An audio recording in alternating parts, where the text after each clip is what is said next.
কেমন আছো তোমরা? আবারও চলে এলাম মাধ্যমিক সাজেশন 2026 ভৌতবিজ্ঞান অধ্যায় সাজেশন নিয়ে। ঠিক আছে, আমরা অধ্যায় আজকে আলো অধ্যায় থেকে সাজেশন কী কী প্রশ্ন হতে পারে সেটা দেখে নেব। 3 মার্কের প্রশ্ন দেখো, গলির দর্পণের ব্যবহার ও সুবিধা। হ্যাঁ, গলির দর্পণের ফোকাস কী, দিনের বেলায় আকাশ নীল দেখায় কেন, এই 3টা পড়তে পারো। 3 থাকতে পারে, 2 থাকতে পারে। এবার চলতরিৎ থেকে কী থাকতে পারে দেখে নাও। ফ্লেমিংয়ের সমস্ত নিয়মটি লেখো, খুব গুরুত্বপূর্ণ প্রশ্ন, একদম ভালো করে পড়বে এটা। অ্যাম্পিয়ারের সন্ধান নিয়মটি, এটা ভালো প্রশ্ন একটা। সিএফএল বাতি থেকে এলইডি বাতি দুটি সুবিধা।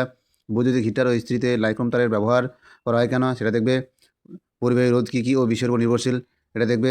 বিভব প্রভেদ ও তড়িৎচালক বলের মধ্যে পার্থক্য সেটা দেখবে। ওহমের সূত্রটি লেখো, ব্যাখ্যা করা, খুব গুরুত্বপূর্ণ। ওহমেরটা একদম ভেরি ইম্পর্টেন্ট।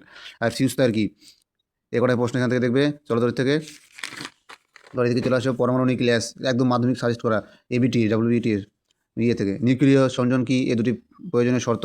নিউক্লিয় বিভাজন কি, এর সুফল। রেডিয়েশন ও কণাগুলি খুব সুন্দর করে দেখবে। এই যে তারপর পর্যায় সারণী থেকে চলে আসো, যে নিষ্ক্রিয় মৌল ও কণাগুলি দেখবে আমাদের কোনটি তড়িৎ বেশি সক্রিয়।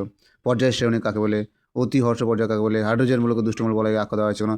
মেন্ডেলের পর্যায় সারণী 3টি সূত্র লেখো, আর মেন্ডেলের পর্যায় সারণী সূত্রটি বিবৃত করা এবং সংশোধিত। খুব সুন্দর প্রশ্ন, অধ্যায় বেশি। এরপরে নেক্সট আরও সাজেশন দেওয়া হবে নেক্সট অধ্যায় থেকে। তোমার চ্যানেলের পাশে থাকো, লাইক সাবস্ক্রাইব করো, তোমার বন্ধুদের কাছে শেয়ার করে দাও।